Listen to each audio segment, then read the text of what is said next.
Ladies and gentlemen, welcome to Talk Spicy. I'm Coach Gene Clemens. Thank you for joining me where you are joining me. Rate the show, comment, agree, disagree, but whatever you do, keep it spicy.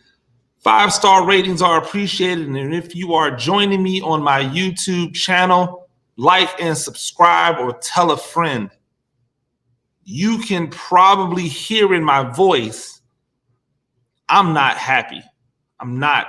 And I should be happy. Today at my school, we celebrated our seniors preparing to graduate. We had a drive-through ceremony for them. It was fantastic. And I started thinking about my student athletes or our student athletes and the world that we're sending them out into. And I felt that yesterday, I felt good. Actually, today, hey, you know what? These young men and young women who have built themselves up into a brand, they've worked hard. Now they have the opportunity to at the very least, make some type of money off of their image and likeness and their influence. As we all know, social media is so huge in this world that a young man or a woman who has a large audience can make a nice little bit of money just by using their influence on social media. And so I was really excited because I knew that Governor Kemp, the governor of the state of Georgia, was signing into existence this bill or this legislation that was going to immediately allow athletes in the state of Georgia to take advantage of their image and likeness. It's a game changer. Obviously, you want to be first because it's going to help your teams in recruiting. That's great. So then I had a Yahoo headline come across my Twitter feed, and it stated, "New Georgia law legalizing college athletes' endorsements also allows schools to take athletes' money." I said, what? That's clickbait. That's what I thought. I said that. My immediate reaction was, that's clickbait. There's no way they're going to try to take these young men and young women's money that they have earned, that the school didn't earn for them, that the school didn't put together, that they earned. And then I found out how much.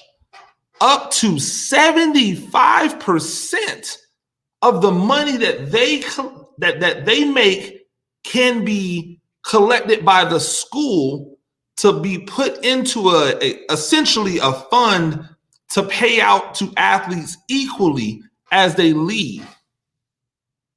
That seems like a lot of power to give. Hey, I'm going to take 74.99. I'm going to take 3/4 of your money that you earned that I had nothing to do with, and then I am going to arbitrarily give it to players as they leave? Who's keeping track of that? Certainly not the player who's leaving. Certainly not the one who made that money, whether that be a year, 2, 3, 4 years from now. What kind of sense does this make? I couldn't believe it. I had to know more. I had to know that there was something I was missing. So then I went and this is a shout out to Maddie Salamoni, and I apologize if I am mispronouncing your name, Maddie. You can follow her at MADSAL15, MadSal15 or MadSal15. I'm assuming that she's probably a former athlete, but she is a lawyer. And she has a podcast, speaking of athletes, opinions to promote positive change. Definitely go and check that out, and shout out to her because she provided the page on this new law where you can find this information. And so I'm going to read it verbatim. It says, team contracts may provide for a pooling arrangement whereby student athletes who receive compensation for the use of their name, image, or likeness pursuant to this article agree to contribute a portion of the compensation they receive pursuant to such contract to a fund for the benefit of individuals previously enrolled as student athletes in the same post-secondary educational institution as such student athlete, provided that such pooling arrangement meets the following conditions. Student athletes shall not be required to contribute an amount equal to or more than 75% of the compensation received for the use of their name, image, or likeness pursuant to this article. That means that up to 75%, 74.99, that's what they're allowed to take. Are you serious? Each post-secondary educational institution shall establish only for the purposes of this paragraph an escrow account in any bank or lending institution subject to regulation by this state only. All contributions from student athletes who receive compensation for the use of their name, image, or likeness pursuant to this article shall be deposited in such escrow account by the athletic director of the post-secondary educational institution or his or her designee. Upon graduation or withdrawal for at least 12 months from the post-secondary education institution, individuals who were student athletes prior to such graduation or withdrawal shall be eligible to receive a pro rata share of the pooled contributions based on the number of months the individual was a student athlete. So, ladies and gentlemen, they can take up to 75% of the student athlete's money. But if there's a student at the school who makes money off their name, image, or likeness, they get to keep 100% of it, even if that student is on scholarship from the school. They can take up to 75% of the student athlete's money, but the coach who already gets paid millions of dollars can go out and make an endorsement deal, and he doesn't have to surrender any of it to the college. In what world is an employer allowed to take 75%? Excuse me, not an employer. My apologies, because these are endorsement deals, which means that these players are essentially their own companies. Where can one company come along and take 75% of another entity's money simply because that entity exists within the framework of their world? There's only one place. Yep. There's only one place. There's only one time you ever see it. And that is prostitution. The only time you ever see somebody give away the large portion of their money to another entity is in prostitution. A pimp takes damn near all the money of the prostitute. They leave them with a fraction, therefore still being reliant upon the pimp to be able to survive. And why does that pimp get the money? Because they have the structure, the organizational structure. Even though we all know that pimp's not doing anything. That prostitute can make that same money by themselves. Oh, well, it's protection. Is it really? Nobody's protecting them from the pimp. Oh, well, they give them the opportunity. They give them the setup. Oh, really? Because I'm pretty sure that prostitute had everything they needed to do that business before they met the pimp. So now you're telling me athletes who come into college with large profiles, they come into college with large followings. They are the ones that bring elevation to the school. When Brian Brzee signs with Clemson instead of Alabama, that gives Clemson a boost. That doesn't give Brian Brzee a boost. He was going to be Brian Brzee wherever he went.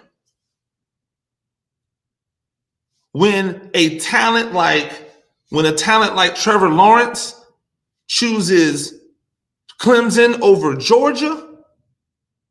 That doesn't elevate Trevor Lawrence. That elevates Clemson. So I could argue that it's the adverse. That the players are uplifting the schools, not the schools uplifting the players. In what world should a school be allowed to take 75% of the money that you earned on your own? That is asinine. And it's just another example of how Georgia can take something good, the state of Georgia can take something good and turn it into something negative. Now, I say all that to say this. None of these schools have to do this. They don't have to take any of this money. And you know what these schools better not do? They better not take a dime of this money. And you know why they better not do it?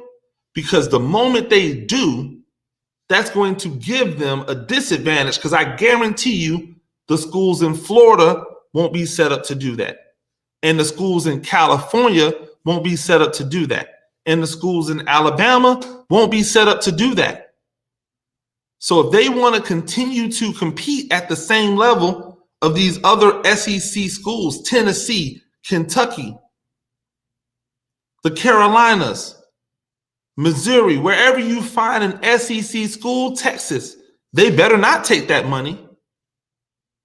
Because if they do, I don't care what the percentage is. What are they really saying? That they care about that player as a student athlete? That they want that student athlete to be able to use their platform to better their situation? Or is it all about the school? Is it all about the school? If a player is giving you their blood, their sweat, their tears, their body, why do they have to give you their money as well?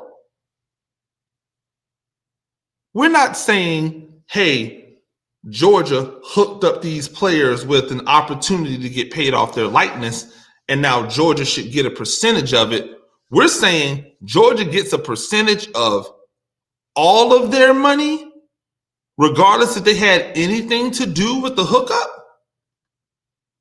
Man, please stop it. This is legal prostitution. There's no other word for it. And if you don't believe me, here's the definition of prostitution: the unworthy or corrupt use of one's talents for the sake of personal or financial gain. That is the dictionary definition: the unworthy or corrupt use of one's talents for the sake of personal or financial gain. You tell me that's not what this sounds like to you. And if it doesn't sound like that to you, it's cool. We're not cut the same. Because if you think that this is okay, then we are on polar opposites of what's right and what's wrong. And that's fine. But that just means I can't. Ladies and gentlemen, thank you for joining me on Talk Spicy. I'm Coach Gene Clemens. We do this thing twice a week. Rate the show, comment, agree, disagree, but whatever you do, keep it spicy. 5-star ratings are appreciated. And if you are joining me on my YouTube channel, like, subscribe, tell a friend. And if you have any power to make these changes and make sure that your kids don't have to do this, definitely do it. We'll see you next time. Peace.